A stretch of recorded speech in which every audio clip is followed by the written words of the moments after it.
Through my goatee phase, which is always exciting for me to relive. So 4, 9, 60? Yeah. Okay.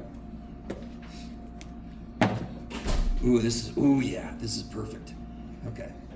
So yeah, I could do this one instead of one of the other ones I was gonna do. I mean, just read through that. Look at this one sentence. One sentence, yes? Number 60.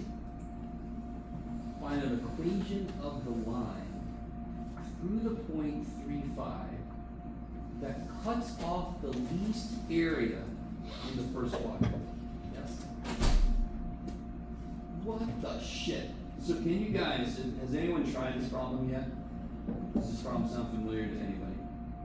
Now, some of you guys turned this homework yet, so that's concerning if it sounds familiar to anybody. Can you guys draw what they tell us? They don't tell us much, yes? First quadrant, set up a little scale, plop the point down, and then I'll catch up to you. Is everybody with me? They don't really tell us much, do they? Those dorks. And then they ask everything of us.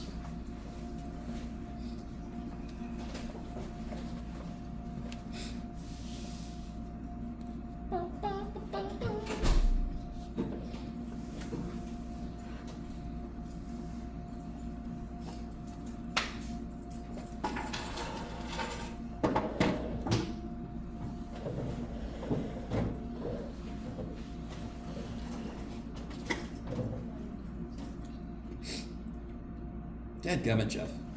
Alright, let me try this.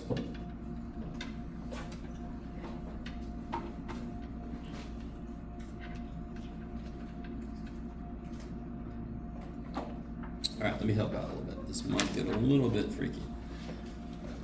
This looks like two millipedes kind of like meeting.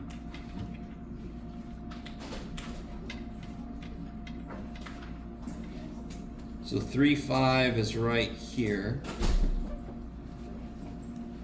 Now, real quick. It wants me to find the equation of the line that cuts off the least area. So no way in hell do I want to let my line do something like this, because the area is infinite. Because if my line does this, then it's got all this area forever. Yes? So can anyone tell me anything that's got to be true about my line? There has to be an end. What do you mean by an end? Like two quadrants. No. I see what you mean. The interval. Negative slope. Yes? So if it's got a negative slope, then it has a chance, because then this is what you meant, it stops being in the first quadrant at places, so then it actually is not infinite area. Let me stop for a minute. Of course I would love this problem. This is an excellent problem to remind you guys. I can't say, here's problem type A, here's problem type B. That's not possible. You could face any problem. So, okay, that's overwhelming. Yes? As a student, that is overwhelming. So what we do instead is, this is asking me for the least, it's an optimization. Tell me, ask me. So I'm trying to give you a framework instead of a recipe of steps. I'm trying to give you a framework. What do they tell us? What do they ask us? So let's add to our picture now that we have some idea. So I'm going to draw in a representation of the answer. It's not the answer. So I'm not going to try to draw any conclusions from what I just drew, yes? Let me make this big, so put your glasses on, John. Oh, yeah. Oh my God, there's stuff here. And now I see this is a finite area, yes? Now I'm not going to say that's the y-intercept because I just drew one possible line. Maybe it actually is more like this, yes? There's a sweet spot there somewhere. Can anyone tell me anything about this line? Let's see, how do I say this? Let's start here. What do they ask me about? Because what they tell me is very little, yes? So the picture here captures what they tell me. Is that cool? So what are they asking me about? The equation of the line. They do. But The minimum. the equation line, that does what? Takes the least area. Least area. So what do they want me to minimize? Area. So what do they ask me to do? They ask me to minimize the area that this line cuts through, yes? How do I get the area of the shape I just made? What do I need to know? Base and height. So what do you think I'm going to call the base? Is this literally where the answer is supposed to be? Yeah. It could have been like this, yes? Yeah. It could have been like this. Yes? So what do you think I'm going to call this point? I don't B. where does that sit? X. Yeah. So like it could have been like this instead, yes? Yes? So I need to know this distance. That distance changes based on how I go through that point, correct? So obviously, you said it, but what variable do I want to use for where I hit this axis? Probably x. And again, what is guiding me to do this? They ask me to minimize the area. I drew from what they told me, oh, it's a triangle. Oh, okay, so the area is half base times height. Okay, so now I know. I got to figure out what the base is, and I got to figure out what the height is. So the base is x, and the height is Y. holy shit. Okay. Let me stop for a minute here. Maybe not a full minute. Can somebody identify what's wrong with that equation? Because if I want to find the least area, what do I want to do with that equation? I need to rewrite. Least area. I want to take the derivative. And what's wrong currently? Too many damn variables, yes? Okay, so that's where I need what they tell me to come into play. This is where we realize what they actually told me. What defines that triangle is the line. Now, believe it or not, so what do we know about this line? Do we know anything about this line? It has to pass through 0.35. What is the slope of this line? Could be anything.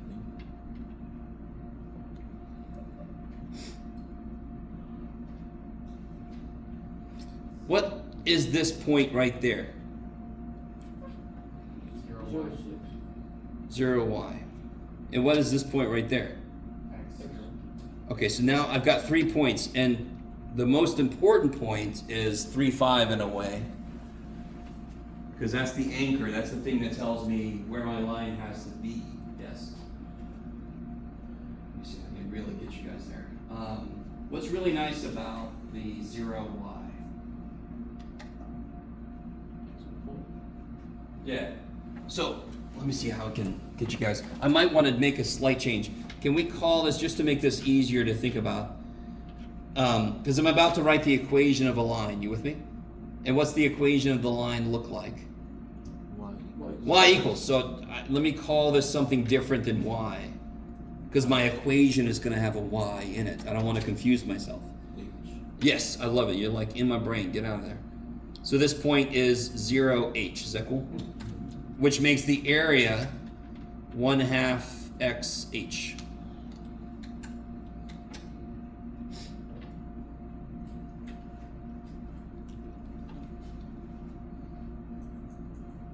Okay.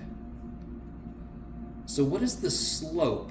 Let's use these 2 points here. I've got to use the point 3, 5. Because that's kind of like my anchor for the line. That's the one point that has got to be on the line, correct? And I'm also going to use the point 0h because it kind of makes sense. What is the equation of this line then? Well, what's the slope then? Between these 2 points, what's the slope? 5 minus 1. How do we get the slope between these 2 points? 5 minus h over 3. Yeah, 5 minus h over 3 minus 0. And what is this point again that's really good about it? What's really good about it? What's really good about this point when I'm trying to create the equation of a line? It's a y-intercept. Y-intercept. So what is the equation of the line then? Y equals What's m? 5 minus h over And what's b? 3. H. Now, can you solve that? Let me think. How do I want to say this?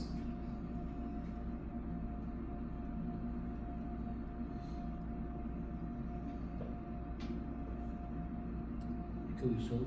Oh, no, I don't want to do that.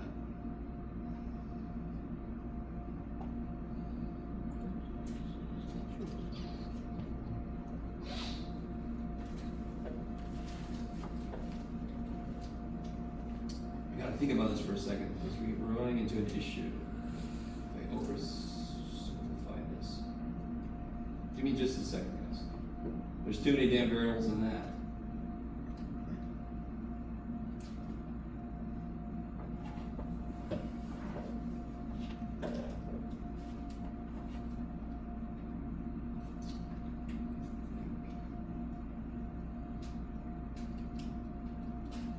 Use that, maybe.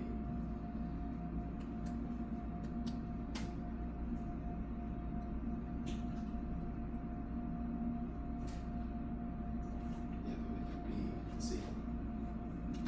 Oh, I see. Oh, I'm being silly. Okay. Sorry, guys. Let me see if you guys are can pick up what's going on. Do you guys see how many variables are in just this equation by itself? 3. And here, and this is what I should have done from the beginning. I should have been a little smarter about this. Do you see how I had to make y become h? I'm going to do the same kind of thing with x, because I have an x-axis. I'm going to call this, I'm just going to make this b, and then we can actually stick with this. Okay. Now here's the great thing. I got 1, 2, 3 points, yes? Okay. I used 2 of the points to set up my equation. If I plug this other point in, let me plug this other point in. How do I do that? Just plug it Yeah, where do I put b? in. In place of x. And where do I put 0? Y. In place of y. So I'm going to get 0 equals 5 minus h over 3b plus h. Now, for this equation, can you solve for b? I can solve for one of the 2 variables, and I think it's going to be easier to solve for b. How do I solve that equation for b? Don't overthink it. Subtract h from both sides. Subtract h from both sides, And multiply by the reciprocal on both. and then multiply by the reciprocal. Look at you go, man. So it'll be 3 over 5 minus h times negative h equals b. Now that you can clean up a little bit. But then you stuck this in for b. And then you only have an equation that depends on h. I'm thinking to myself, there might be a cleaner way to do this problem, but that's what came to me first. I think this should work. And it makes more sense because then I've used everything that I know on the line. Okay. That one's trippy, I like it. I'll be curious if anybody else did this problem and found a cleaner way to do this. So just to show you how I can clean this up a little bit, the negatives, I don't know if you guys are cool with this. I could take the negative and multiply it on the bottom, and then take the h and multiply it on the top. So this goes in here, and then I could take a derivative, because now I only have the letter h in there. That one's exciting. So if you did do this problem and you figured out a different way to do it, let me know. That's the first thing I thought of. Who asked that question? That problem is almost done. So it's about to ask you if that's enough, but that's plenty. You're almost done. Now listen. Anytime we do a specific example of a problem, the most important thing for you is, why did this guy do what he did? What was it about the problem that made him draw what he did, that made him write what he did? Because I am not going to give you this problem, but I might give you a problem that uses some of the ideas here. You guys understand? I will say this problem was trippier than your regular problem, for sure. What was the very first thing I did though? I just drew what they told me. They didn't tell me much. And then from there, I could start drawing some lines in it going, well, it can't be this because then it's got infinite area. I can start playing with it. And I think those of you who took pre-calculus with me, you know in there I said, when we're doing identifying or verifying trig identities, I tell you that's the first place you get to play with math. And it's very unfortunate we don't build that in enough and actually tell you, hey, we're just playing with the math right now. I don't think you guys even know you're allowed to do that. So this is why if you give me homework and it's far too clean, I'm concerned. I expect it to be messy because I want to see how did you arrive where you got. You had to play with this shit a little bit. And if I gave you a problem like this on the test, you do as much as you can until you have no idea what to do next, and then you're going to lose less points than if it's just blank. Yes? So any questions on this one? I didn't finish it. You guys, all you got to do now is plug, replace B, and then take derivatives. Go from there. Finish this. And once you get the answer, you'll know what H is. You'll know what H is. So then you get the slope, and then you get the equation of the line. Okay. Maybe. I mean, once you know what H is, you know the equation of the line. Yes? Okay. Anything else from homework? I've got one more example from 4.7 I want to do. Maybe slightly less freaky than this one. Any homework or just 4.7? No, anything. What you got? Number 60 on 4.9. Yeah. Is that the one you actually asked me about? Yeah. Oh my God. Was that even one you assigned? I'm not sure. Oh my God, dude. You let me do all that. No, that's fine. I don't think I assigned that one now that I think about it. All right. You're so funny. You're funny. You're like, yeah, why don't we do the problem I asked you about in the first place? Okay, so real quick. That problem we just did, I don't think I assigned it. It was a nice little extra, ooh, look what I could have given you. So let's do the one he actually answered. What does this graph show us? Velocity time. It shows us the velocity, correct? So, for example, what's happening to the car here? Speeding up. Speeding up. What's happening to the car here? It's holding Constant steady. speed. It's at a steady Constant speed. So what do you think students make a mistake right here? They Basically, it's a flat line. Which means they assume the car Stops. But do you see how the only time the car stops is when this line does what? Goes down. Hits the x-axis. So right here it stopped.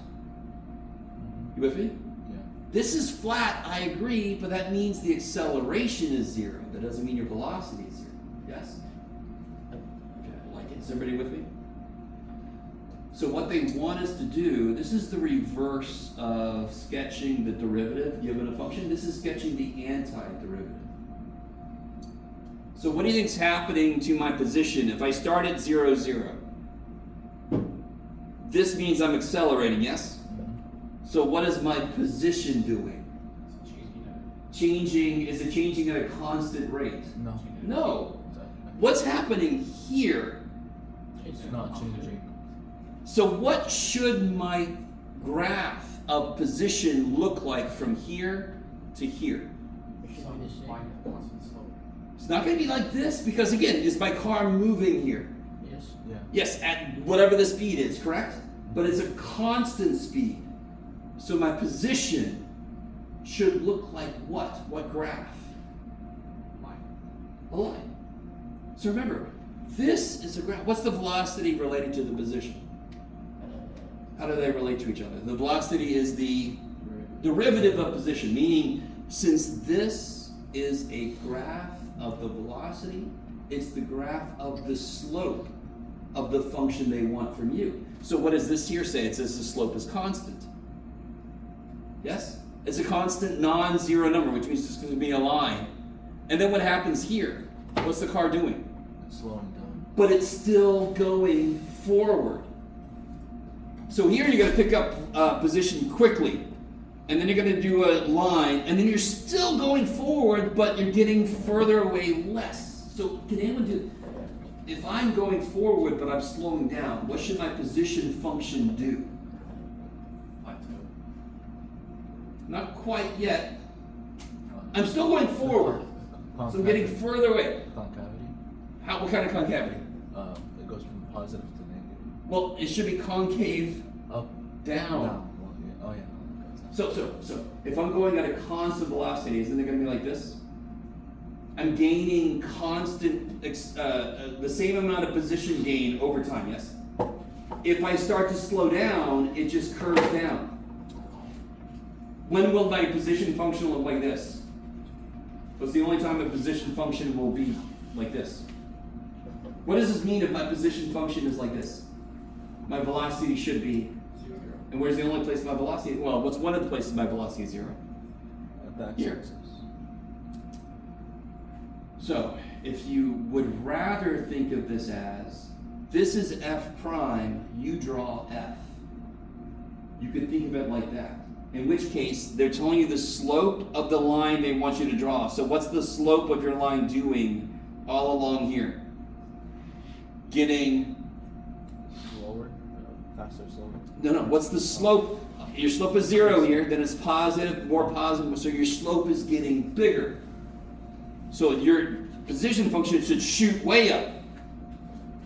And then your slope is constant, so like right here it should become a line. And then you're still going up, but not as quickly, so then you should kind of level out. Okay, I'm gonna let you guys try that one. I think I gave you enough to think about. So number 60 is gonna be really weird because, do you guys remember when we first tried to do, I gave you f, and you had to graph f prime? And you had to keep telling your brain what you were doing so it didn't do weird shit? This is that backwards. Yeah. That's as much as I'll say. That's plenty. So give that one a try. Anything else? That's hilarious. I did that. Oh, jeez. I like that problem though, but I don't think I signed it. Anything else from any homework? This one is not a question mark. All right, I'm going to ask myself a question then. Where's my question? Here it is. Here we go, page 343. So I could either do, I could either do number 36. Here, I'll let you guys pick. I could do number 36. Or I could do a problem that's kind of like this one, which is part of your homework. If it's the one that's more likely going to be on the test. I'll tell you this. Here's what I'm going to do. I'm going to do number 36, and I'll just say a quick word about number 62. What does number 62 want from you at the end? Where does it have the largest slope? Largest slope. So what am I trying to maximize? Just The the area. slope. Yeah. So largest slope, I'm trying to maximize the slope. If I was trying to maximize the number of flowers I can grow, what function do I need to create? Area. Wow. If I was trying to maximize, let me see. If I was trying to maximize the size of my potatoes that I'm growing, what function do I need? I need a function for potato length or potato size, yes? Because then I can take its derivative and find the critical numbers. If I'm trying to minimize the cost of a project, what function do I need? Cost function. Okay, do you see how silly this is? If you can say to yourself, this problem wants me to optimize, maximize or minimize, blank. Oh, I need a function for blank. Because then it could just take its derivative. Are you guys at all with me? So let me ask you again. Tell me very plain language, what does this want me to do? It wants me to maximize the slope. Okay, good. How do I create the slope function? Y equals x plus b. No, that's if they're asking for the equation of a line. What's the slope function? You said it earlier. Y What squared function plus- tells me the slope Y everywhere? squared minus y. What do I do to get the slope everywhere for a function? Oh, y2 minus. Derivative. Derivative, thank you, okay. So if I take the derivative, this is where students freak out. I need you to, I really want you to, again, if it wants me to minimize the amount of time it takes me to get somewhere, I need an equation that represents the amount of time it would take me, yes? And then I can take its derivative to get critical numbers. I want to minimize the slope. Okay, what function represents the slope of this everywhere? Y prime. What will I then do to that function so I can maximize it? Find the critical numbers and find them. How do I find the critical numbers for any function? Set it equal to 0. No, nope, no. How do I find the critical numbers for a given function? What's the first step? If I give you a function and say, what's the critical numbers? What's the first thing you do? Take the derivative. Take a derivative. Beautiful. So listen, I need you to listen to me. I love you guys. You're like, oh man, which medication did he forget to get? No. This is such a weird problem, and I want to show you it's not really that weird. If I'm trying to maximize blank, I've got to get the equation for blank, and then I take its derivative. So I can get the critical numbers. This problem specifically is weird, because how do you create the function you want to work with? Take the derivative. And then your brain goes, oh, I took the derivative. Let me set it equal to 0. No! Essentially, What is the function I want to work with in number 62? Can somebody tell me what that function is? It's not this one. What function do I want to work with? The derivative. Yeah, so what is it? 120x squared. Good. Minus, 15x. That's the function I want to work with. What do I do to it you take to find its biggest? You take its derivative. Take the derivative of it. You guys with me? Do you guys see how that's weird? Your brain says, didn't we just take a derivative? And why did we take a derivative though in this case? To create the function I wanted to work with. Yes. What was I doing with the triangle one that I didn't really have to do? I was trying to create the area function. Why was I trying to create the area function? Because it told me to minimize the area. Yes? Dance with me. So there's a trade-off here. Optimization. Students say, well, that sucks, because this guy just said he can't tell me how to do every problem. So he sucks, this sucks, everything sucks. The other side of that is, it becomes this simple, this focused. When I see them say maximize or minimize blank, all of my attention is I want to create that equation. I want to create that function, because then I can take its derivative, find the critical numbers. Do you guys see what I'm saying? That at least focuses you. So when you see a problem like this, a lot of times students are like, I've never seen anything like this before. How do I do? No. Of course you've never seen it before. You can't, because there's an infinite number of places where I can use this idea. You say to yourself, what do they want me to maximize or minimize? What did they tell me that will set up that equation? You guys know? All right, we'll find out when you do this problem. Let's look at number 36. Not surprisingly, I love 36. That was a quick word. Huh? That was a quick word for 62. That was the, yeah. Was that too long? I'm sorry. I'll tell you less next time. Read through number 36. Oh, shit. I guess I'll check later. Darn it.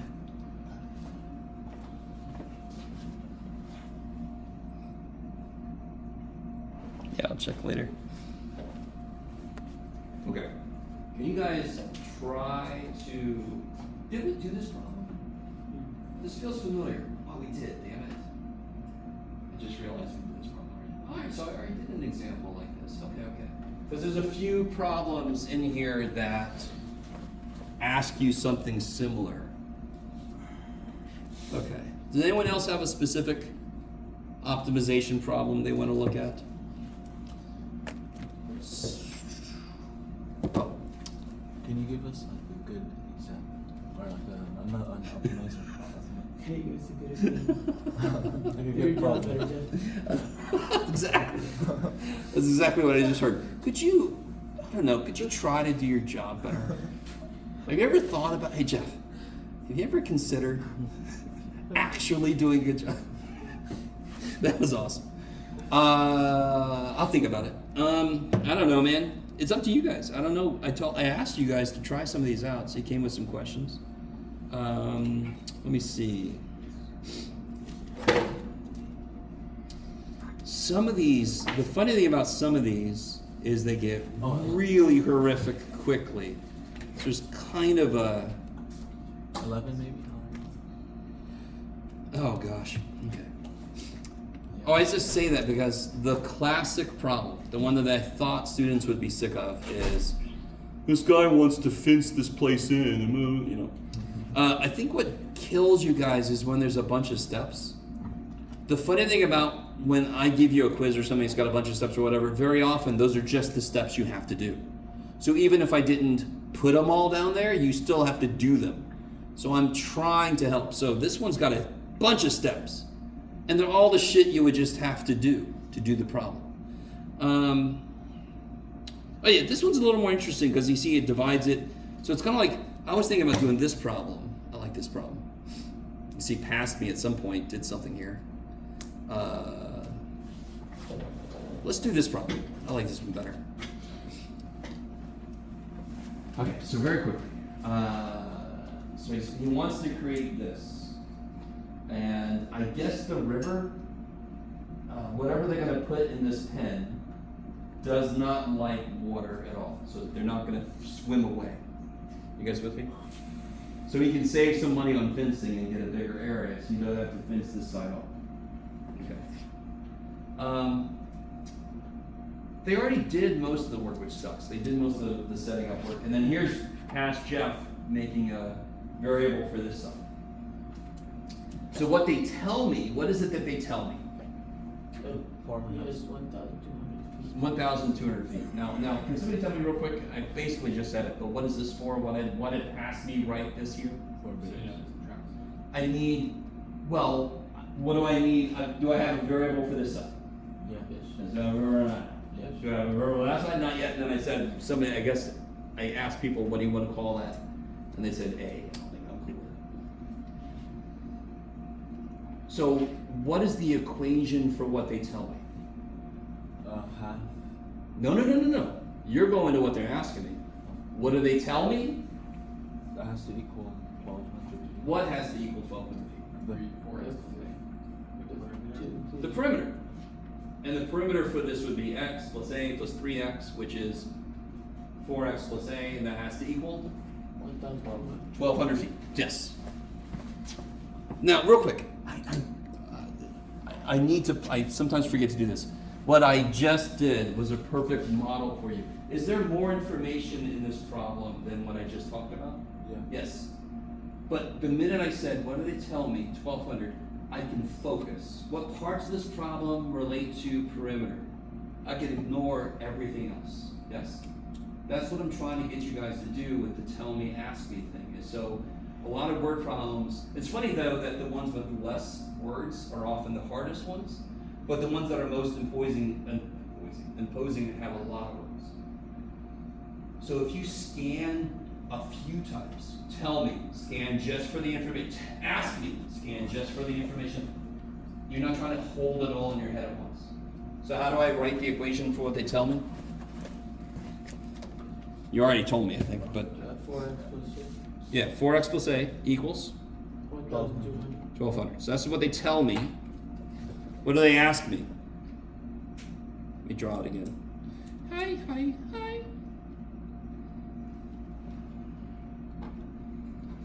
What did they ask me about? They wanted me to maximize the area. Good. Now, here's where things get neat. Somebody already said what shape this is. Trapezoid. How did you know this is a trapezoid? It said trapezoid. What's the, sorry? The problem said trapezoid. It did? Yeah. Trapezoid. You asshole problem. It does say that. What an asshole problem. If you had a teacher that did not say such a thing to you, has two parallel sides, exactly two parallel sides, that's a trapezoid. And those parallel sides will always be the bases. So if I turn it like this, it happens to be a right trapezoid. It's got a right angle in it, but it's still a trapezoid. The bases are x and 3x. So what's the sum of the bases? 4x. Holy shit. And what's the height? Yes. So what's the area of the trapezoid? 1/2. 1/2. A. A. 4x. 4x. Good. Otherwise known as 2ax.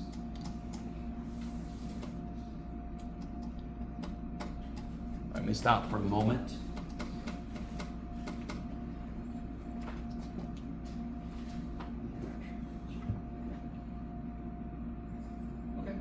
So the hard part's done.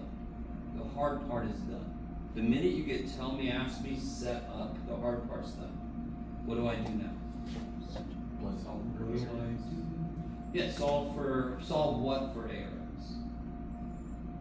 you can rewrite the. No. What am I going to want to do to the area function next? Take its derivative.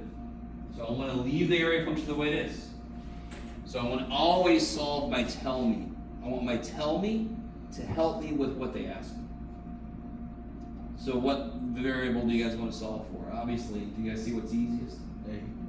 A. Now what's funny is I could solve for 4x and put that here. Do you guys see that? Yeah. Not a damn thing wrong with that. Before I simplify, you could have just solved for 4x and put that there. Do you guys see that? Well, let's try to solve for A. What do you get? 1,200 minus 4x. That's insane. So then I take this, You plug it in. plug it in. So you get 2 times 1,200 minus x times x. So basically just distribute 2x. Wait, why is it 1,200 minus x? 4x, sorry. Thank you. So then I distribute 2x. 2x times 1,200. 2,400 minus 2,400x, yes? 8. Wait. I'm distributing the x and the 2. So here I can just do this. 2x times 1,200 is there. 2x times 4x is. That's insane. Did I leave out a 1/2?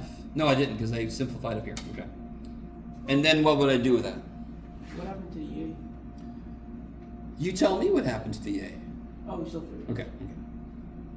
No, you just take the derivative, or you can. Yeah, take a derivative. So do I have an area function? Yes. They were asking me to maximize the area. Yes. I've got an area function with one variable. They wanted me to maximize it. Oh, let me attack it with a derivative. So from the beginning, since they said maximize area, I knew I wanted an area function and then take its derivative. I know from the beginning what I want to do. I have to make what I need to work with. This guy's derivative is easy as shit. In fact, some of you guys might realize I don't even need calculus to do this. This is a down parabola. The highest would be the vertex. The vertex is negative b over 2a, but let's just use calculus because we happen to be in that class. What's a prime? 2,400 minus 16x. And what do I do with that? What do I do with that? Yes, because there's nowhere that makes this undefined. Set it equal to 0. I'll get x is 2,400 divided by 16, which is 300 divided by 150, I think. Is that right? I do believe. Yes, it's 150. Are you guys with me still? Were you ever with me? 150 what? Feet. I think so, yes. And this question said, find the largest area. How do I get the area? If I only had an area We formula. already have Yeah. to. So now I just take this and shove it in there. And, you know, whatever the shit that is. By the way, what would y be, out of curiosity? I'm sorry, a, which is our other side, yes? How do you figure out what a is? If we only had an equation for a, Just plug in a for. plug in 150 for x, yes? Yes? So I'll get 4 times 150 is 600, so a is 600. So just, x is 150, yes? What's 3 times x then? 450. And what did we say a was? What's the total amount in this direction? 600. What's the total amount in this direction? 600. Ooh, there's a square hidden in there. All a square is this is the same as this. That's what a square is. All right, you don't have to get that last part. I'm sorry. This is a realization I had a while back. This still is neat to me. Do you have to know that? No, it doesn't matter. We're shit. We got the answer. We're done. Was that a homework problem? I can't remember. Yeah, there you go. A little freebie for you. All right. So before I forget, does everybody got what they need from this? More than you needed? Okay. just in case you weren't here earlier, here's some announcements. And let me know, does anyone need this sheet from before?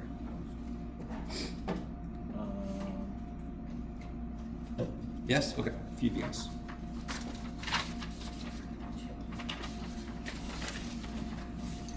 Please try to find it. If you can't find it, I can give you another copy. I have a few extras. Okay. There's one fantastic thing I did. And here's me trying to be a better teacher. I'm going to pretend like I did this on purpose. We never did this side of it. And so now it's going to act like a review for tomorrow. Because what's tomorrow's quiz on? 4-7. 4-7. We just did several examples of 4-7. 4-9. 4-9, that's this. Okay. So, just in the interest of time. In fact, these first couple are very straightforward because I just want you to find the derivative. 1 over x plus 2 times 1 over Yeah, it'd be 1 over x plus 2. x plus 2. It would be like times the derivative of the inside, which is 1. Right? And what's funny is when you guys start learning antiderivatives and you have to put plus c, you start putting plus c on everything. No. Only if you're doing antiderivatives. What about part B? What do you have to be careful about part B? What has to show up? Chain rule. Chain rule, kick ass. So what is the derivative? It's 2 Yeah, the 2 comes down 2 parentheses x squared plus 3 to the first power times 2x. 2x. And how do I clean that up a little bit? 4x. Yeah, 4x times stuff. So let me ask you a really stupid question. Actually, there's a one little twist to this. What is the antiderivative of this? X squared plus 3 plus c, yeah, plus c. I don't know. Let me say this again. Didn't we just take this guy's derivative and get this? Yeah. So what is the antiderivative of this? That. X squared That plus plus c. Now we happen to know that it's actually just this, because we knew from the beginning what the constant was. It was plus 0. Yes. So listen, why is the question? What is the antiderivative of y equals cosine x? Why is that an easy question? What's the antiderivative of cosine x? Negative sin x. Antiderivative of cosine x? Well, Sin x. Sine x. Plus c. Plus c. Why was that an easy question? Because we know the derivative of sine x is cosine x. Plus c. So then the antiderivative of cosine x is sine x, yes? Plus c. Plus c. You guys with me? Yeah. So this is an example. Listen. There's no way in frickin' hell you're gonna know every function's derivative and be. But if I do a derivative, I automatically know what that guy's antiderivative is. That's kind of stupid, kind of silly. But just realize that's all antiderivatives are. Okay. Keeping that in mind, just to go straight to this problem real quick, what is this guy's antiderivative? Do you notice a similarity? Yeah, so 12x. What's here? 4x. So if I have a 4 here, what is this guy's antiderivative? This. Plus c.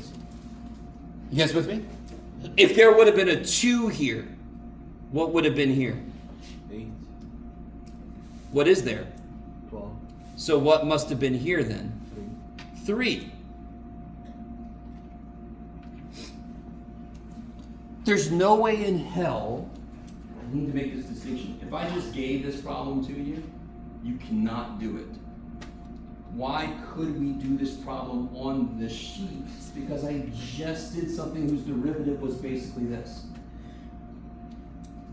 Just to say this again, why is the question, what's the antiderivative of cosine x so easy? Because we know the derivative of sine is cosine. If I know the derivative of something is basically this, then I know this guy's antiderivative. I just know it. So why are there so many functions we have no idea what their antiderivative is just by looking at it?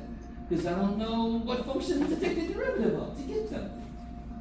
And that's why we have a whole slew of ways to do integrals, antiderivatives of functions that I don't know. Yes?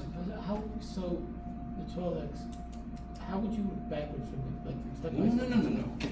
We are gonna learn we're gonna learn one method of doing this, that we will be able to do this problem directly, without help. On this worksheet, we did this, correct? So when there's a 1 here, it gives me 4 times this. If there was a 2, it would give me 8 times this. So if there was a 3, it would give me 12 times this. So what's this guy's antiderivative? 3, this plus c. I'm really sorry. Could you repeat that one more time? Here, let me do this. What is the antiderivative of cosine? Negative sign.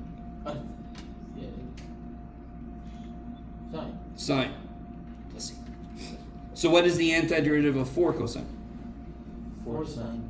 Plus. So that's effectively what we just did, yes?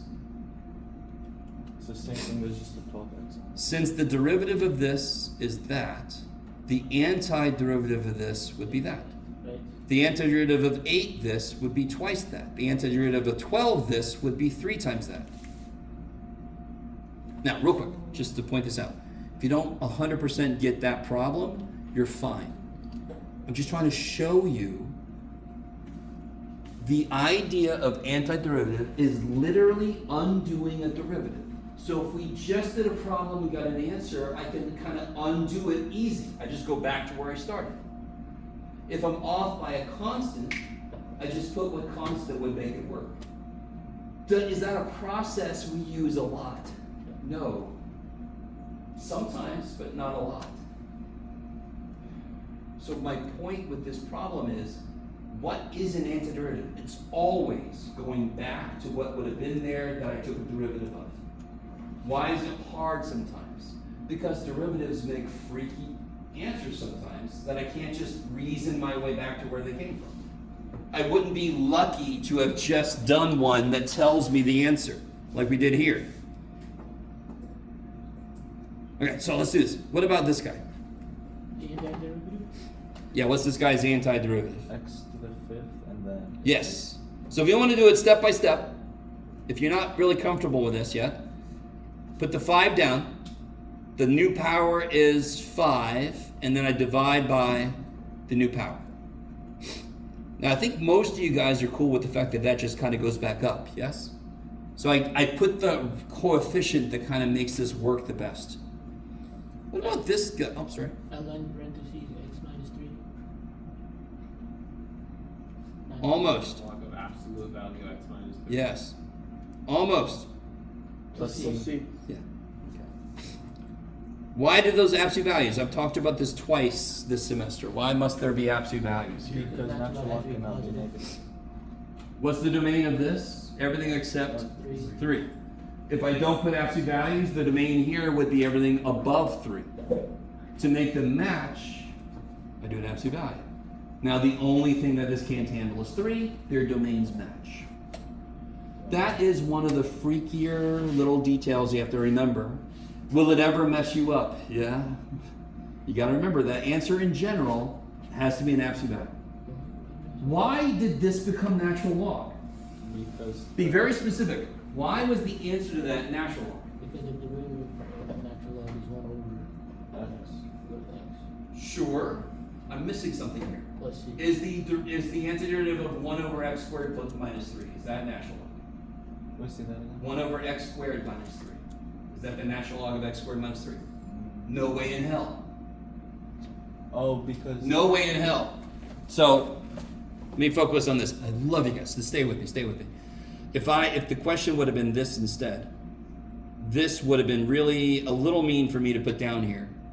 Not that mean, to be honest. You could actually, it's related to arctangent, but it's really weird. The answer cannot be, oh, I don't need the capital F. Why don't I put in capital F? The answer cannot be this. Why not? Why can that not be the Because answer? there's going to be a 2x. There would be a what rule? 2x. Chain rule, and it would give me a 2x. Is there a 2x there? No. No! So, This is huge. And again, my Calc 3 students make this mistake. You're just learning this shit. So you're going to make this mistake. And I understand that. But the only thing that becomes natural log directly is if it's a constant over a first power of x. X plus 1, x minus 7. Yes, yes? Let me show you a quick example of a slightly, not terribly harder, but a slightly harder problem than this. What if I had this? Does anyone see what's kind of wrong with that one? Why is that one harder? Is that a natural log this one?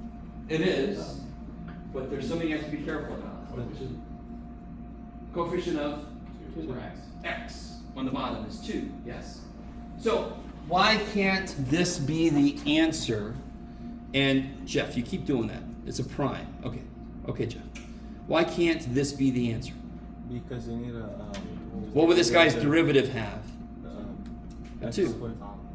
How do I take care of that? Divided. That, or you could do this, yes? Have we seen that kind of thing happen before? Yeah. So much. So much. Professor, just a quick one. In cases like this, when we're trying to find the antiderivative and there's a constant in front of the x, do we always make sure we put whatever 1 over whatever the constant is, natural log, and then just the regular? Oh, coefficient, sorry, then. If the inside of your function is linear,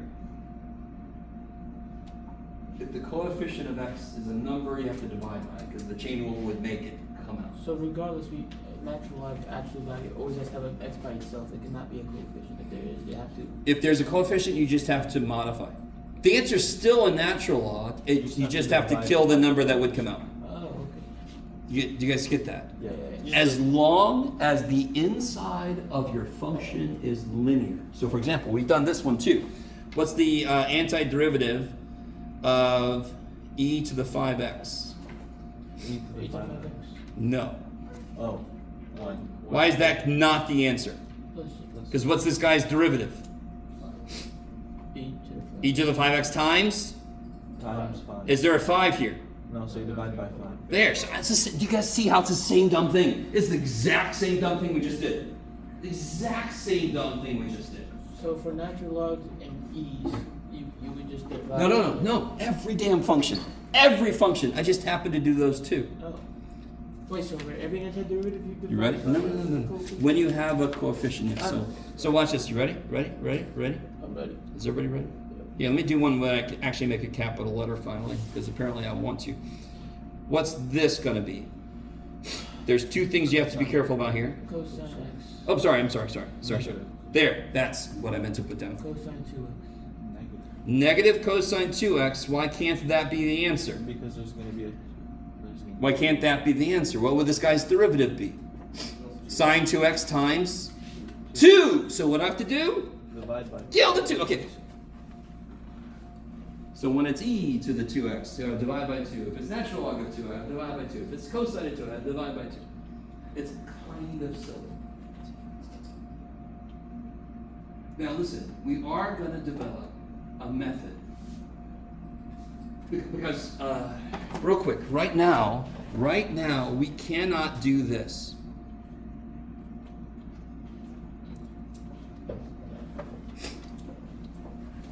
We cannot do this right now.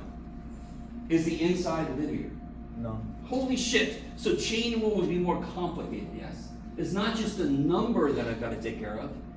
It's a whole function I've got to take care of. I can't do that. But we are going to learn a procedure that will allow us to do this problem. Because what would the chain rule give me? What would the chain rule give me? 2x. 2x, yes. And do you see I already have an x here? Yeah. If I just had a 2, then it would actually should work easy. I don't know. All right, now listen. We will come back to this problem.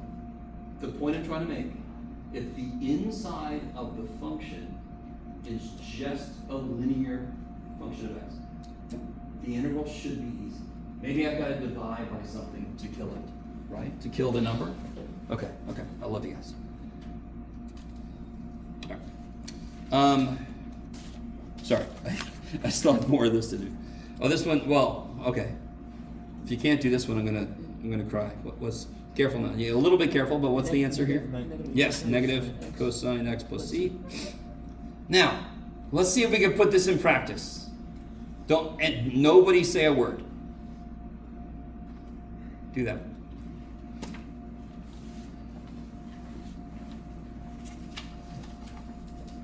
Do part E there.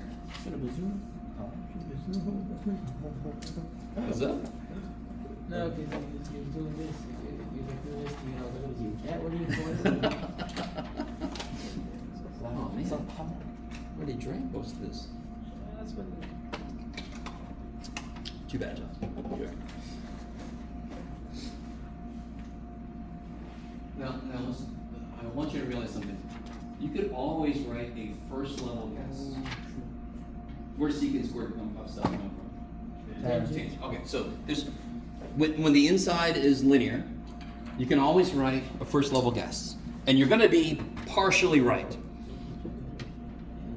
So I know that this includes this. Why is this wrong?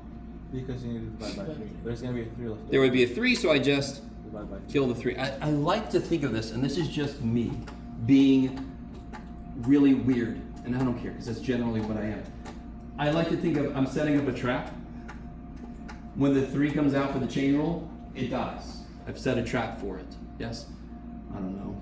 Just whatever chain rule would pop out, you have to kill it if it's not there. Now, if I would have put a 3 here, what would the answer have been? If my question would have been this, Then it would just be 10, 3x. then it would have just been this. Good Lord, Jeff. Let's see. I already can't write well. Today is an especially bad day. You wouldn't divide by 3 because there's only 2. I kind of, you could look at it as dividing by 3, but then these cancel, yes. But I actually have the 3 that this needs to be there. That's why it just becomes that So antiderivative. you'd only cancel the coefficient if there's no number on top, right? Oh, yeah. You have to make sure that you, Can I ask you some weird questions? What if it was like 4 secants? No way. I say that because I was just thinking about doing that example. You're freaking me out. So look, we've actually looked at this before. Can you guys, I'm going to build up to that. What is this guy's antiderivative? X to the 3rd. All right, no, yeah, sure. So I can write the 5 down, and then I can focus on this guy. What's his antiderivative? X, X to the 3rd, and then you got to divide by 3. right? So then I just get 5/3 x cubed. See how the 5 just kind of comes for the ride? Constants just come for the ride. So what if instead I had, what was it? Oh yeah.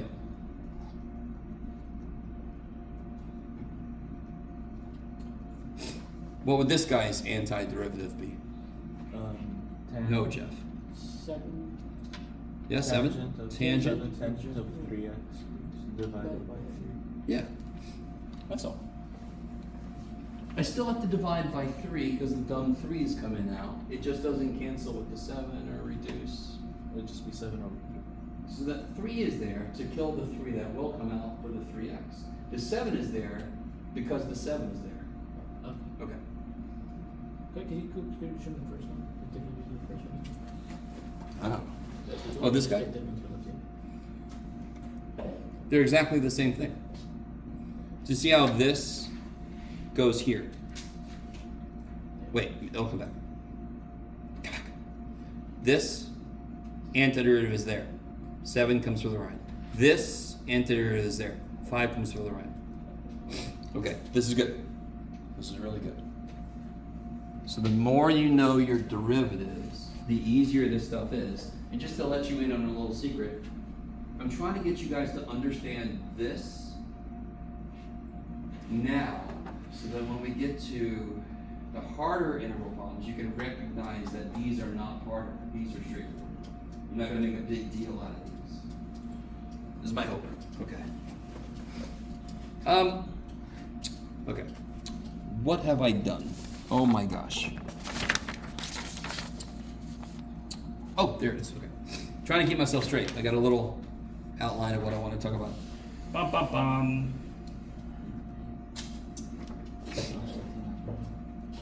Yeah. Yeah, we did that. Okay, good. Oh yeah, we did that. Beautiful. Okay. The section 5.2. Oh, that's what it is. I have any questions before I get back into? I want to do an example from 5.2. Any other questions from homework before I get into that? Actually, Yeah. I had one question about for number 2D for the worksheet that we're on. Oh yeah. If we were to find the antiderivative, could we not distribute the 12 out and then just find the derivative from that to simplify it? Say again. Could we not distribute This guy? Yes, could we not distribute the 12x and then just take the derivative of that? No, I'm trying to take an antiderivative. Yeah, you're right. You're right. But what I should have done, and I didn't want to because it makes it a little. Well, I could have made this power higher. Because you're right. You could distribute this and then just take each thing, right? But what if this would have been a 7th power? Then this would have been a 6th power on this guy, and then you don't want to multiply it out. So I want to show you something that works in general. But I didn't want to make it too ugly. Okay. But you're right. The way I've written this, you could distribute. Good. I'm really happy you said that because I'm always telling you simplify before you do stuff. The only thing that I wanted to show is I don't need to distribute and do all that shit because I've got this. Yeah. I just happen to know that's true, so therefore I can go straight to this. But you're right. You could distribute specifically. Okay. I like it. Okay. So if there are no current questions, I'm going to transition into section 5.2. Does anyone, let me see if I can find them really quickly. I just had them right here. Does anyone need the handouts from 5.1 and 5.2? All right, give me a second. Okay, here's 5.1. And there's 5.2, there it is. Does anyone else need this handout, 5.2? This handout, 5.1? Is everybody else good? Oh!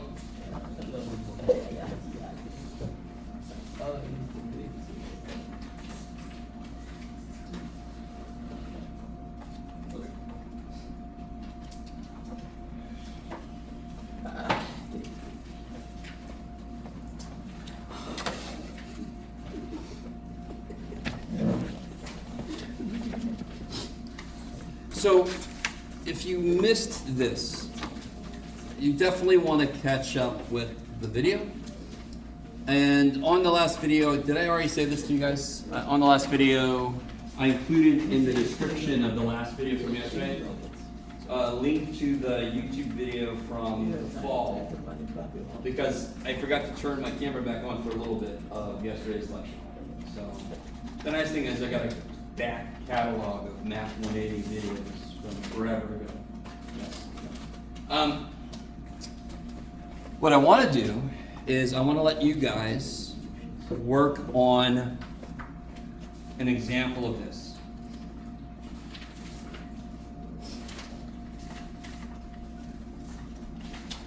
So I want you to do, you're not going to do this, I want you to do the side that says section 5.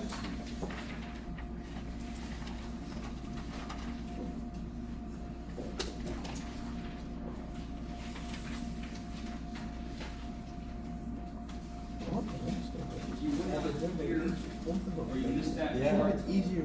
you might want to slide it next to somebody that wasn't. It was so close. I want to get ready for that one. Did they give you one? I know. No. Cape Verde was playing. So no. Oh, they were playing. All by the 120 minute. So this shows you the steps. So I tried to kind of like break them out for you. Everybody go ahead and try to do this problem.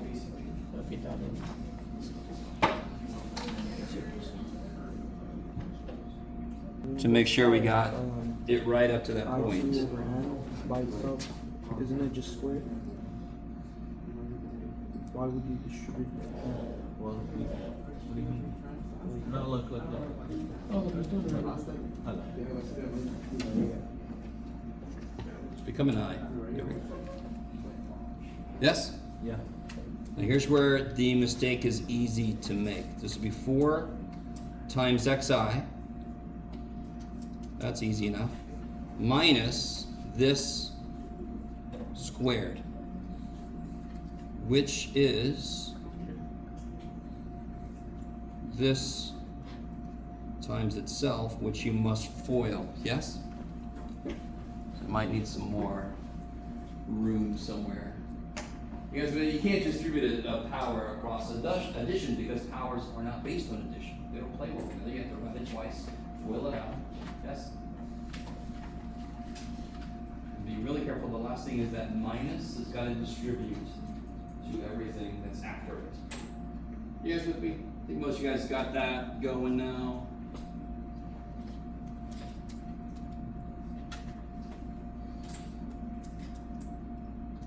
It's my new favorite thing, Mr. Wall. I don't know if you say that, you're weird, but it's okay.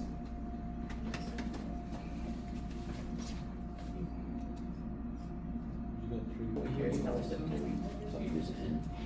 All right, guys, I'm going to catch up to you a little bit. Sorry, I don't remember it being this much steps.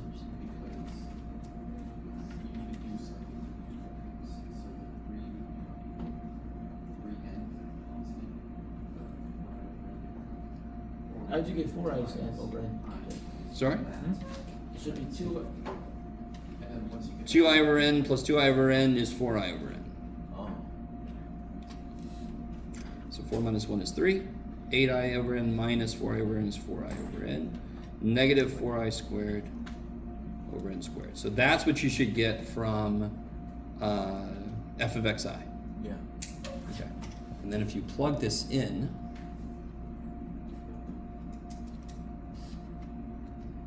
oh, sorry. This will be 3 plus 4i over n minus 4i squared over n squared times delta x, which was 2 over n. Did you replace the n on top of the citation notation? Oh, yeah. Infinity? Thank you.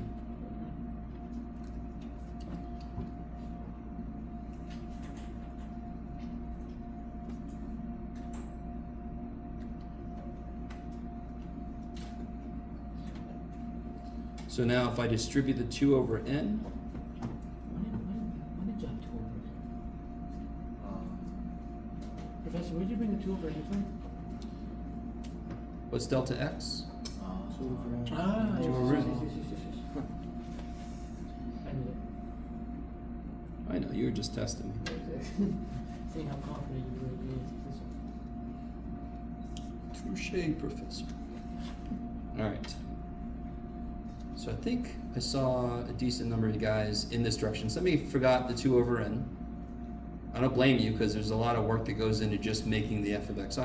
So that's why I want to separate these steps. There's delta x, there's f of xi, and then you make sure to plug both of those in.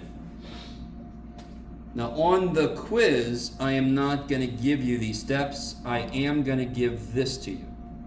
And do you see how the steps are in here? Yeah. Get delta x, that builds xi, you shove it into f, and you put it all in here. So now we're going to break these down to 3 limits, limitation. Yep. Now we do what we were doing yesterday. I'll go one more step and then I'll let you guys keep going. Oh God, you don't have to write that every time, Jeff. Jeez. I was trying to be an I. Good Lord, man.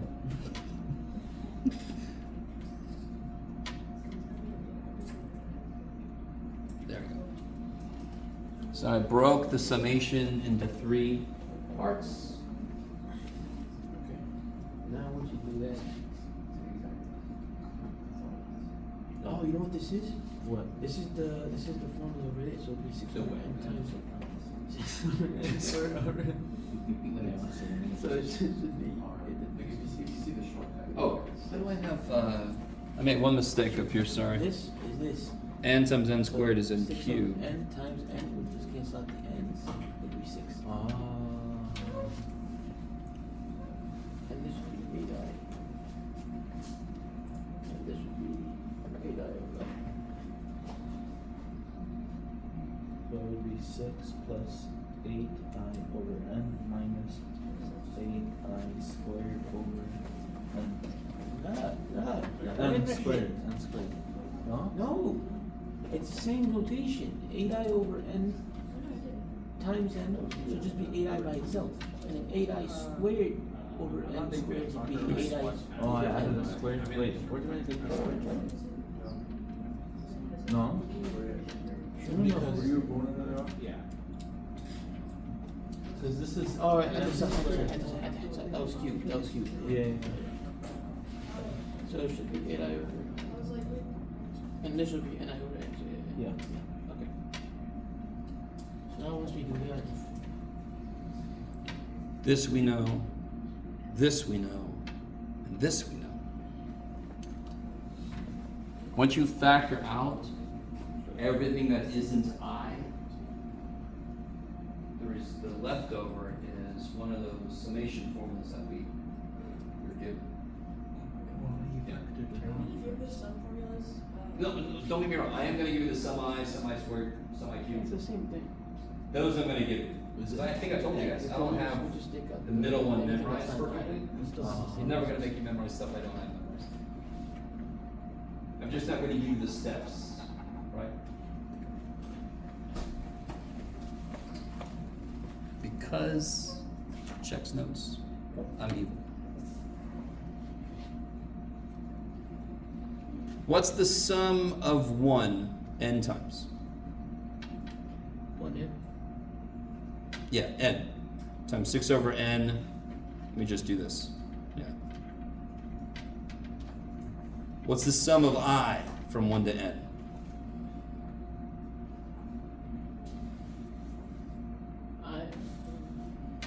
I don't know. Right? Sum of I from 1 to n is just this guy. Just the Gauss dude doing his thing. No. Minus 8 over n cubed. The sum of I squared is the weird one that I always forget. But it starts off like that guy, and then it just adds 2n plus 1. And of course, there's a 6 on the bottom, of course. I mean, what else would it be? Come on. You need some hobby. Do you guys, just real quick, I said this to one person, but do you remember when we were doing limit definition and the h's always had to cancel? This will always happen. You'll always be able to uncover an I squared, a 1, And we don't need to memorize those. and these I'll give you Yes. on the quiz or test, yes. And then here, this is nice. What's the limit of 6? 6, that's crazy. And then here, what happens here? Those are the, what's true about these two? The limit, same degree, so they go to 1. 8 over 2 is 4. Over here, these have the same degree. What's the leading coefficient though? 2. 2 times 8 is 16. So this will be 10 minus 8 thirds. It's 30 thirds minus 8 thirds is 22 thirds, which is 7.3333. Oh, so technically we did do it. We did, Yeah, we did. just- We did. But we just Oh, would have. Did anybody get to that point, or did I go too fast there? Sorry. I just want to know what the answer was. How do I check that? What is 22 thirds, by the way? What does that represent? We just got a number. Go us. What does it mean?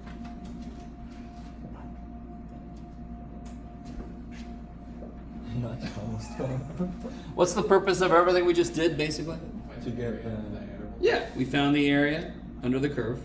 wow. So, like, if I graph this really quickly, it has an x-intercept at 0 and 4, has a vertex at 2, and I want to go from 1 to 3, so it's basically like this. So it's this weird shape here. A little Pac-Man ghost. How do I check that? Is it an approximation? Better not be after all that damn work, right? Is the exact answer. So how do I check it? Oh no. Oh, Jeff. Well, what do you expect from poor little community college with not a big enough budget? Leave me alone. Okay, how's this one? 7.3 repeating. How do I check it? Just put it in. Put it in. It's a good first step. And then what do I do? And then go to second trace. Yeah, second trace to go to calc, And then 7. and then 7. Do we need to memorize this with this? Okay. Memorize what? This is just to double check your work. I mean, if you never want to be able to check your work, you don't have to. 1. From 1 to 3, and we better get 7.33333. Thank God. I mean, you gotta love this visual too. I mean, that's exactly the little picture I drew.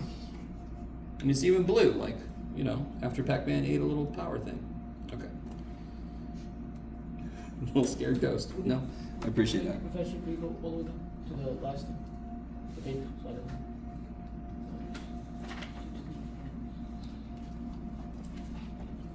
Okay. Right, 66 is 8 thirds, 10 is 30 thirds, 30 minus 8 is 22. Okay, 2 in, yes. Okay, so that's section 5.2. That's the equivalent of the limit definition of derivative. What did we do right after we talked about limit definition of derivative? Thank the gods we made shortcuts. So this shortcut's going to be trippier. So let me do one thing and then we'll take a break. That one thing might take a little bit, so let's see. Break these up. Take this one out. The green ones out first. Okay. Can somebody, in fact, before I go too far from this, can you guys take a minute and rewrite this? Update the symbols used. There's a better symbol I could use here, yes? We talked about this yesterday. Could you guys take a moment and somewhere on your notes, write what this looks like with those updated symbols? Anywhere? I mean, just for yourself. You could put it on the back of your hand if you want to. What? Call in a tattoo artist, have them come in. That would be commitment. Right now, using the new. The one with the stretchy out. You got it. So what do I replace this with? The Integral. stretchy F. With integral. Stretchy S for sum. And So then we stretch it to make it an infinite sum. Something has to happen here, but what do I put in place of this? Yeah, and f of x is 4x minus x squared. What does this become if I make the rectangles go to infinity? Dx, infinitesimally small step. And what else shows up here that actually doesn't show up in here directly? What do I put here and here? Oh, B and A? Yeah. So what does this symbol represent? The area between this and the x-axis from 1 to 3. That's what this symbol represents. That's the height of a rectangle. That's the width of the rectangle. When I multiply those, I get an area, and this says add them up. That's all this dumb thing says. You guys with me? Okay. All right. So here's the thing. I am going to create a brand new function we've never seen before. How do we feel? You're like, I know enough functions, Jeff. I'm all right. Too bad. I'm going to create a function. I want this function to do this. Given, how did I want to do this? Yeah. I'm going to write this a little weird. I'm going to say, given a function f of t. Yes? I'm just going to call this t. We've done that before, like for time or whatever. Yes? I'm given a function f of t. And what I want this to do is I want it to tell me the area. So like right now, if I do this, how would you write this area?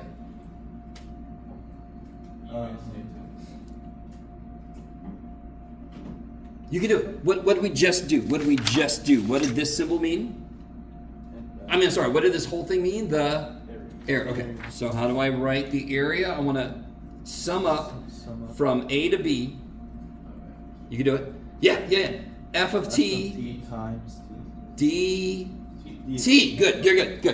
Good. So the dx does not have to be dx. It's just whatever that variable is. It's just whatever is making me move in this direction. So in this case, it's a t-axis, so it's just dt. I want to step in the t direction. Yes? So are you with me? So that's kind of dumb. This is what we just did. Way to go, Jeff. But what I want to make, so is everybody with me? That is the area from A to B under f of t. And when I say under, I mean between the ground and the function, yes? Okay. I want to make a function where my input is how far I want to go. So this is specific. Some A, some B, right? Somebody will tell me.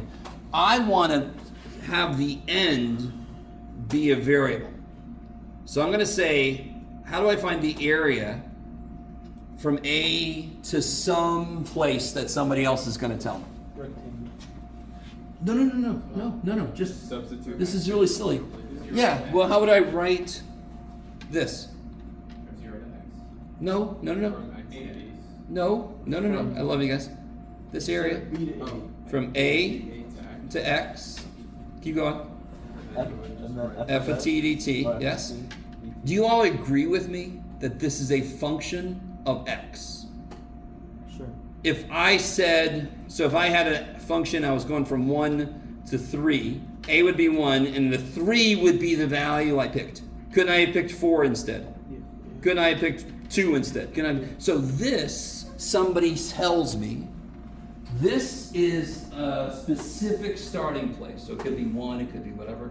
But this is what somebody else tells me. They say, oh yeah, we'll find the area from A to 28. And I'm like, I just play a 28. You guys follow? I need you to really get this. Obviously, this is a certain amount of area. If I go a little further, the output to this function would be bigger. Yes? If I go a little further, it gets a little bigger. And then, look here, I haven't said this yet, but what happens if I go a little further?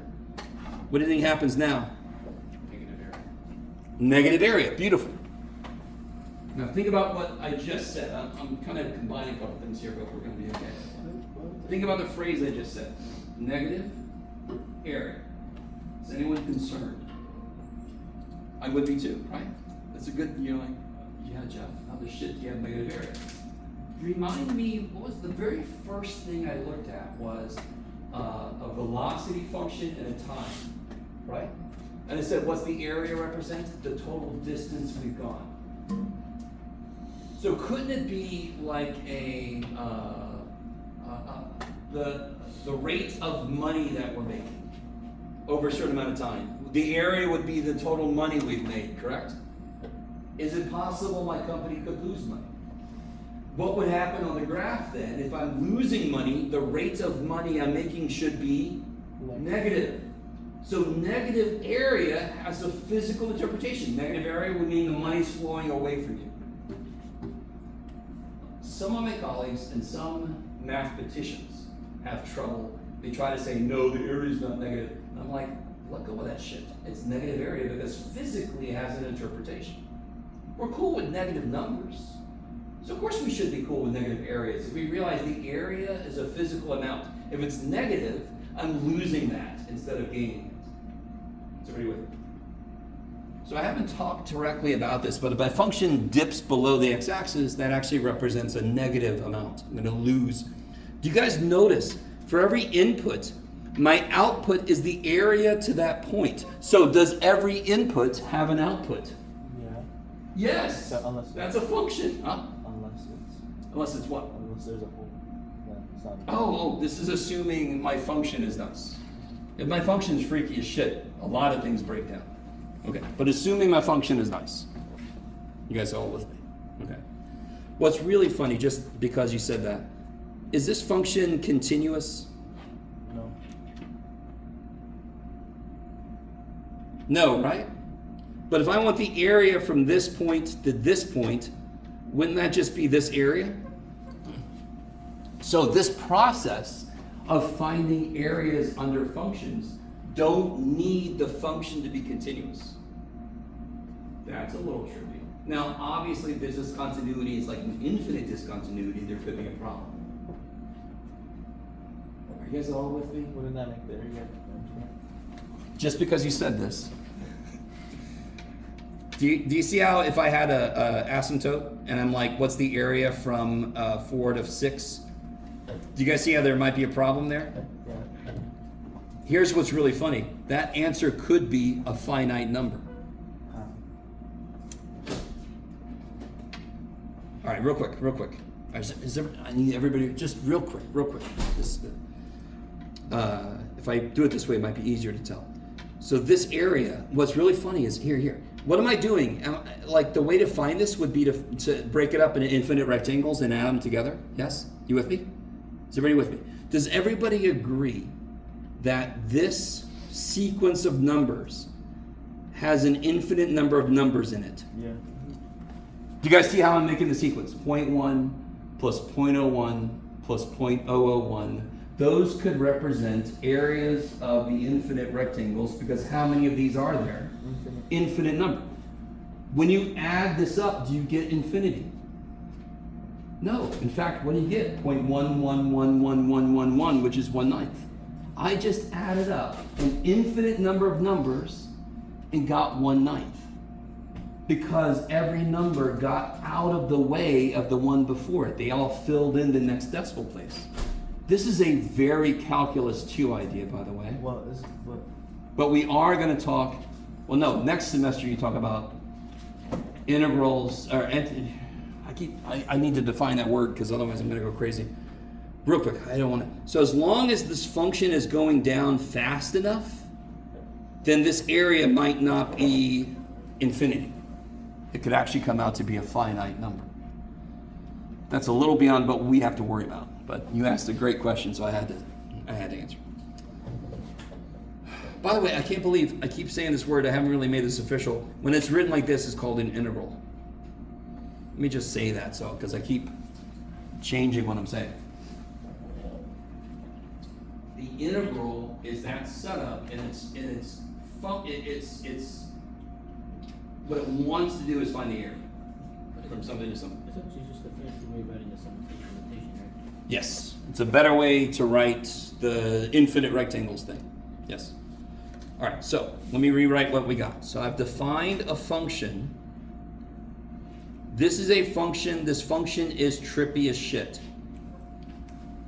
Where's the variable in this function? X. X is the only variable in this function. This is a given. This is a given function of t. This is a given number. This is the only thing that's changing. That's very strange. Do you guys see though? Aren't there kind of like, isn't there like an internal function? F of t? But this is the area function. For every input, it will have one number output. So that's a function. Good. Is that a minimum will have one output, right? No, it can't have more than one output. It's going to have a specific area. Unless I have a function that's like out of phase. It's there. Right? No, that's only in freaking Marvel movies. Okay. Okay. So let me draw this again. By the way, what class are we in? Calculus. Hey, there you go. So what have we done with basically every function that you know? Taking the derivative, bro? Is this a function that we know now? Yeah. I'm going to take its derivative. All right, this is the coolest thing. And I have no idea how you feel when I say that. Because you're all like, we know what you like, Jeff. This is going to be horrific. So what I'm doing, there's going to be two major outcomes. In fact, they are called the fundamental theorem of calculus part 1 and the fundamental theorem of calculus part 2. So I don't know how else to tell you how important these things are. The second one is slightly more used, well, it's very more often used than the first one, but the second one could not exist without the first one. So let's talk about the first two. Let me draw this again. So I'm given some function. I'm going from a to x, yes? How do I do a derivative? If I was given a function just at the very beginning of the class, what did we do to figure out the derivative? What did we do? Limit definition, which involved what? Going out to x and going out to x Plus h. And then, okay, so let's try that on this picture. So this is g of x. Is that cool? This is t, this is g of t. I'm sorry, this is f of t. Get out of there. That is g of x, this area here, yes? What if I go just x plus h out? How much area am I adding to g then? Plus h. No, we can do this. Okay. Real quick. To find the areas, can we make little rectangles and then make them really small? Okay, so, look. I'm gonna make a rectangle. That's amazing, Jeff. Look at you go. Everybody with me? Can somebody help me figure out the area of this rectangle? Because do you all agree that if I go out h more, my area gets bigger by this much? What does a derivative tell you? The slope. If I take one more step, how much does my output change? Okay, so if I take a step of h, how much does my area, my output change? We are investigating the derivative in a way that's a little different, which only makes sense because my freaking function is an area function. It's a little different. If I could figure out how much the area changes if I do that, that's part of my derivative, because my derivative is all about a rate of change. Okay. Help me out. This is dumb. How wide is this rectangle? H. I love it. How tall is my rectangle? I kind of... H. I mean, no, not h. Y. F of x, good. So the height here is f of x. Let me make this a little bit better. So watch this. What is the area of the rectangle? F of x times h. Yeah, I'm just gonna write f of x times h. I love it. Right, it's the height times the width. Yes? And by the way, we are in derivation mode. The middle step you're never gonna have to do. We're never gonna use this to do shit. We are deriving something that we will use. These steps are important so you know that they came from somewhere, but they're not part of what you're gonna have to do. Okay, because I know as a student you're like, am I gonna do this shit with or something? No, okay. So help me out. Do you all agree? Let me see, do I have another color? Yes, I do. Yeah, red should work out. Yeah. Do y'all agree that this, what is that? Can somebody tell me what that red area is? A plus. No, come on, no. Oh. What was this area in blue here? G of oh. Okay, so what's this area in red? G of x plus. Okay, so g of x plus h, yes? What is g of x plus h minus g of x? What is g of x plus h minus g of x? The area of the dumb rectangle, right? If I take the whole thing minus this, I'm left with the rectangle, yes? Mm-hmm. And what did we say the rectangle area was? G of a. No. G of. No. F of x times h. Yes. You're right, that. It's a little better. Okay. Do you already see part of G prime kind of showing? By the way, let me make one little change to what I've written. I really should make this approximately. Why is that approximately? Because the area of this rectangle is based on this height, and it doesn't stay that height for the whole thing, right? So this is an approximation. If I divide by h, does something really just jump out at you here? Does anything look at all familiar?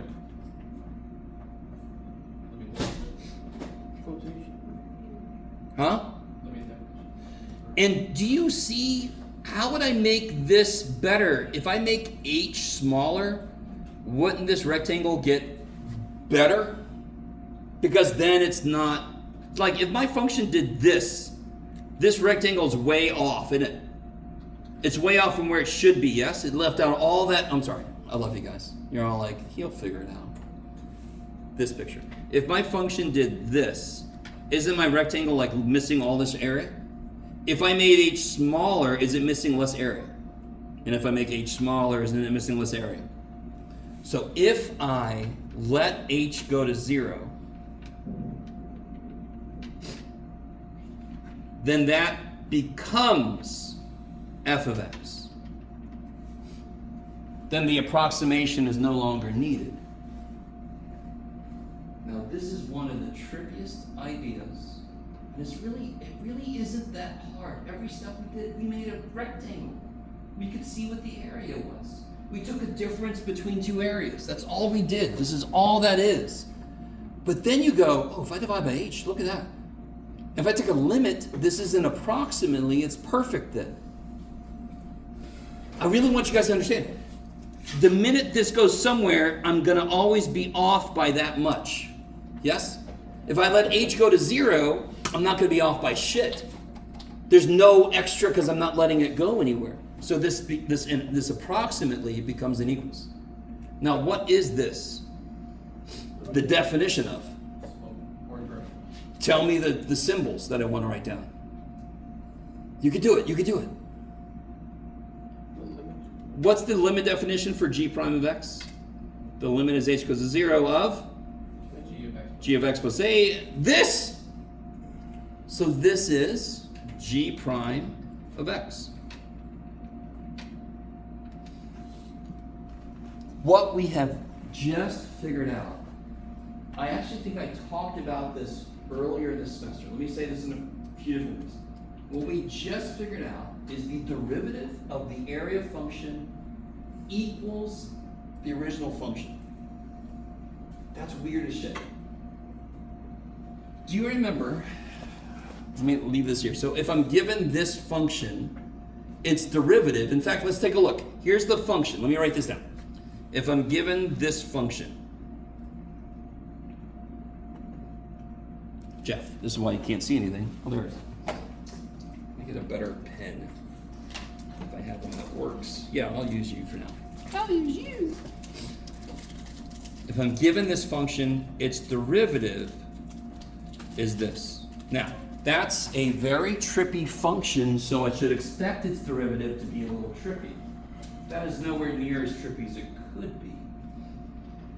But what is the rule for this function? This is where things get weird. Let me give us an example. So this, by the way, is the fundamental theorem of calculus part 1. I just call it FTOC 1. Because there's way too many words. g of prime of x equals f. Yes. Given this, the derivative is this. What does this look like in an actual problem, dear God, Jeff? By the way, I haven't given us a break yet, have I? Oh my God, I'm extra evil. Oh well, too bad. You guys are one. If I'm given this,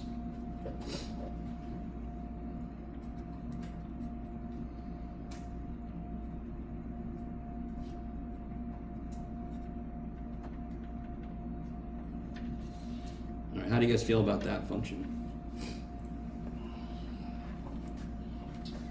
So many t's in there. All right. So we found a derivative. Ooh, yeah. Now let's take a derivative. So Now here's what's done. Can somebody please tell me what is f of t? What is f of t in this problem? What's f of t? This whole thing. Yes, this whole thing is f of t.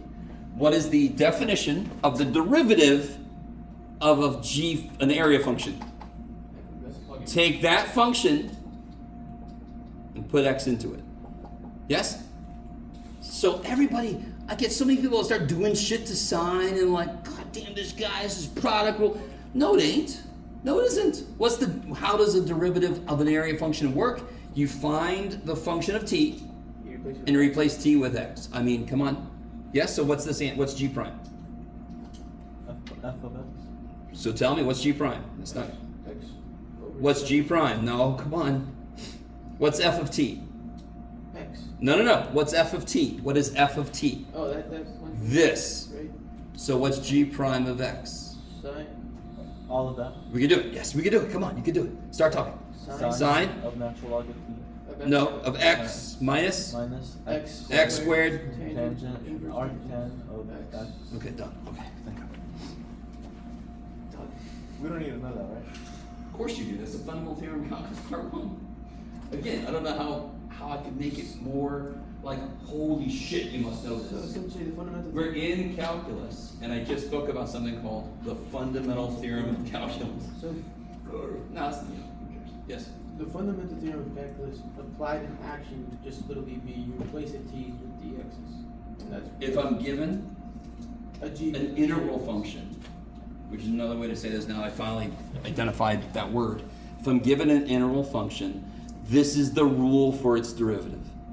What's the rule for sine x? What's this derivative? Cosine x, yes? You guys with me? Now what's the derivative of sine x squared? Sine squared. No, what's the derivative of sine of x squared?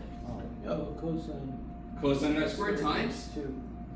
2x. Okay, right? This is just another function. It's the trippiest looking function we've ever seen. It's got a derivative rule. Its derivative rule kicks so much ass. If you really think about it, that's the easiest freaking derivative rule we've ever seen. The function they gave me? Put x in it. And I'm done. So, how do I make this a little harder? Now you take the derivative. Sorry. Do you take the derivative of it now? No, be quiet. Here we go. One way to make this harder. Here. All right, you ready?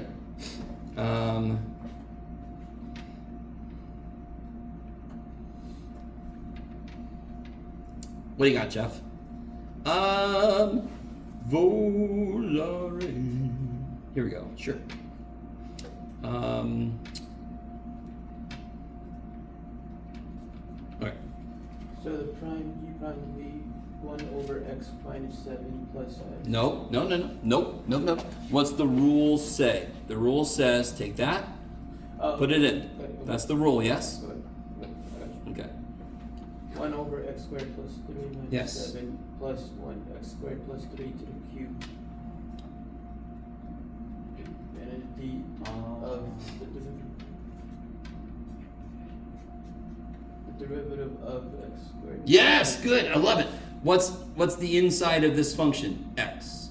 What's the inside of this function? 2 X squared plus 3. Yeah, just 2x. What rule has to come into play? Chain rule. 2x. So that'll be the derivative of the integral, which is this, times the derivative of the inside function, which is 2x. So when your function has something in it more than just x, okay, that sounds familiar. So if the variable on top is more than just x, chain rule is going to come into play. Why? Because it always does that. I don't care what the function is. Every function we've ever done, chain rule comes into play when the inside is more than just x, yes? Same goes for this function, it's just a function. And now Same shit happens. And now you distribute the 2x. Yeah, now you can, if you wanted to, it's not, it doesn't do much. You can put 3 minus 7, that's a good thing to do. Make the bottom x squared minus 4. Or is it just done at the answer? Yeah, basically. It's not, yeah, nothing really goes away or anything. Yeah. Yeah. Could you just really quick explain where the 2x came from? What's the inside of this function, x? What's the inside of this function? Inside of this function, x squared plus 3. When the inside is x squared plus 3, doesn't chain rule come into play? What's the derivative of x squared plus 3? No, 2x. There you go. Okay. That's So- it. That's it. Now, I always have to be careful. I'm not saying it like that because you should totally get this, because all of this shit is new. All of this shit is new. I understand that. The one thing that isn't new is chain rule. When does chain rule come to play? When the part that would normally be x is more than just x, chain rule has to come into play. That's just what chain rule does. Is this tripping? Yes. Is it really hard? No, to be honest, this is one of the best freaking derivative rules we've ever seen. So it's literally just, you just plug in. Literally. Literally. Let's take a break. Yeah.